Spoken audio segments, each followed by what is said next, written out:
Hi everybody, it's Ashley. Welcome back to my channel, and today I'm going to be reviewing The Haunting of Maddy Clare by Simone St. James. I loved this book. It was amazing. I read this entirely in one sitting. It was so much fun. In this book, we follow a woman named Sarah Piper in 1922, and she has been called from the temp agency that she works for to go and meet with this author who has requested an assistant. And when she gets there, she discovers this is not just an average author. This is a man who is technically a paranormal investigator, and his books are about the paranormal. They're about his findings and everything, so it's more like documentation.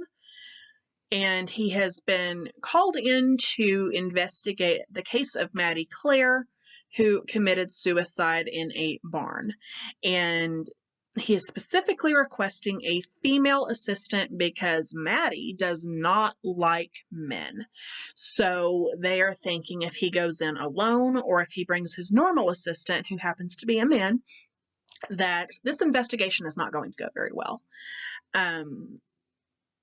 And Sarah takes this job. She is skeptical at first. She doesn't necessarily believe in all this, but she does need the money, and she is somewhat intrigued by the little bits that she has been told, and that is not much. But things start to happen pretty much from the moment that she goes into the family barn, which is where this girl died, by herself, and has a very, very horrific experience right off the bat, and she is now a believer. And she feels attached to Maddy, and she feels bad for Maddy. And Maddy is showing her visions of things that happened to her leading up to the moment of her death. And Sarah is trying to figure out what has actually happened to Maddy. And she's gotten the other investigators in the team on her side to try to figure this out, and they think that it is the only way that they are going to make the haunting stop as well, is to put this poor girl at rest. And it's like, yes, she is very angry, but she has good reason for hating men, very good reason. And what has happened to her would anger anyone.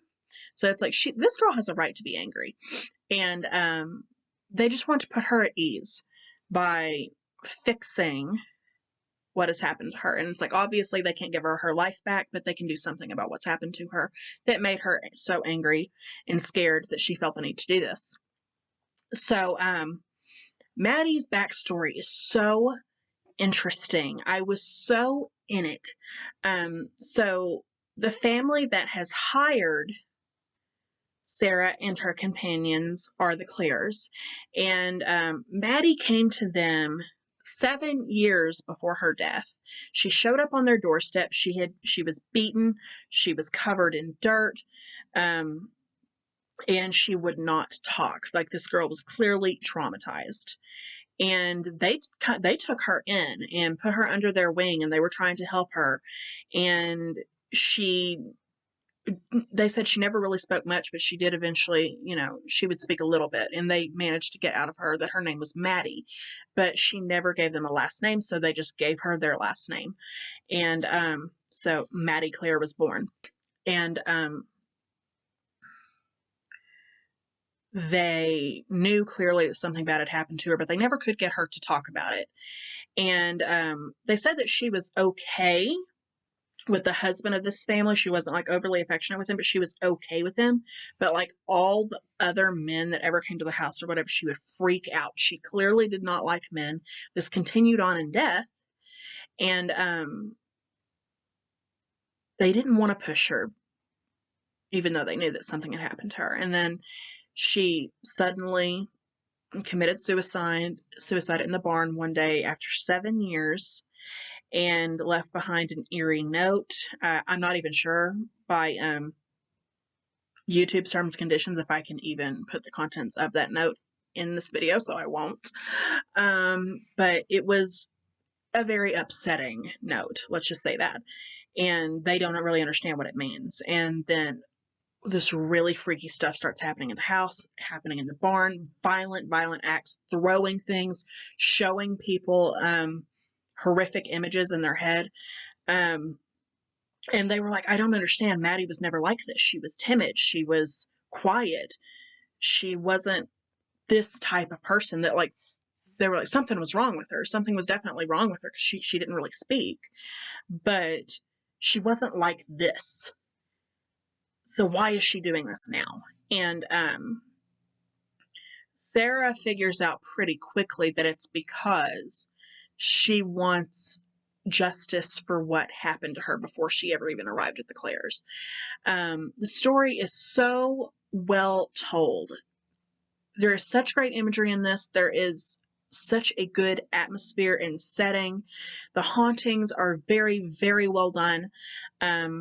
I enjoyed the characters. Like I said, I felt for Maddy's backstory so hard. I cried for this girl. I wanted to do something for her, just like Sarah. And it was just so sad and so heartwarming and everything all at the same time. There were so many emotions tied up in this book.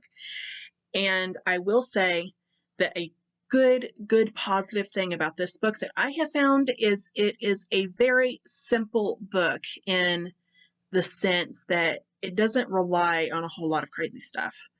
So it's like, yes, there are instances of hauntings in this, and yes, they are very intense when they happen. But the good thing is you always know when it's about to happen. Because if they're going to the house or they're going into the barn, you know something's about to happen. So it's like you can kind of mentally prepare for it. But the rest of the time you get a bit of a breather from that. So if you're somebody that struggles with supernatural stuff and you like never know when it's coming and you kind of feel like all the horror books and the supernatural books are jump scares and you never feel like you can breathe while you're reading it, this is a good one because you do get a chance to step back and breathe, and you know when those scenes are coming, so you can kind of like prepare yourself for it. But the majority of this book isn't even necessarily about the haunting. It's about figuring out what happened to her. So it's very, very interesting the way that it's laid out. It also like all takes place in 1922, so there's not a lot of time jumps that can be confusing. Everything is from Sarah's point of view, so it's like you don't have multiple POVs. You're not jumping around through people's heads. So it's like this is simple in the fact that it's like straight through from the start of the investigation to the end of the investigation from one character's point of view, and it's like it's just a straight shooter. It's like this happened, then this happened, then this caused this to happen, and it was very, very, very well laid out, and it was very simple formula, but it really worked because that didn't take away from this story at all because you're still trying to solve this side mystery, but you're trying to solve it with her. This was so intriguing. Like I said, I would consider this to be a good starter book for somebody that's trying to get into horror, thrillers, mysteries. This could be considered any one of the three. And to, you know, get yourself into the genre without having to jump in with both feet. So this is a good palate cleanser, I would say. Like this is a good thing to, you know, set the record straight before you start getting into the more intense stuff and still be very well entertained. Like I said, I read this in one sitting. It had me hooked. I enjoyed this so much. If you have any more Simone St. James recommendations, please leave them down in the comments because I'm very, very intrigued to read more of her work. I enjoyed this so much. It was a 5-star read, and I couldn't ask for more. Okay, so that is all that I have for you guys today. If you like this video, please make sure to subscribe, like, comment, follow me on the social medias, click that bell if you want to be notified of all of my upcoming videos, and I will see you guys next time. Bye!